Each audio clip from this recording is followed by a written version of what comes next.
আমার বাবার জেনারেশনে যদি আমি ফিরে যাই, আমি দেখতে পাই তখনকার উদ্যোক্তারা যতটুকু উদ্যমী ছিল, যেহেতু আমার দাদা একজন দরিদ্র মানুষ ছিলেন, অসম্ভব দরিদ্র একজন মানুষ, ওনার সমসাময়িক উদ্যোক্তাদের যে উদ্যোগ দেখি, এই উদ্যোগ সম্ভবত আমি আজকাল কম দেখি।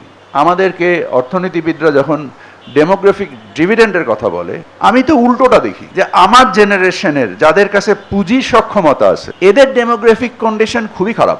দে আর আইদার নট ইন্টারেস্টেড, ওর ভোগের প্রতি অতি আগ্রহ, কিভাবে আরো বেশি ভোগ করা যায় এটার উপরে মহা আগ্রহ, উদ্যোগ না নেওয়ার জন্য 101টা লজিক আছে।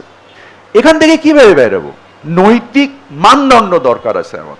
এই নৈতিক মানদণ্ড যেখানে আপনারা আপনাদের ভবিষ্যৎ বংশধররা একত্রিতভাবে পারিবারিক ব্যবসা হিসেবে এটাকে রাষ্ট্রীয় সক্ষমতা বৃদ্ধির উদ্দেশ্যে একাগ্রচিত্তে কাজ করবেন।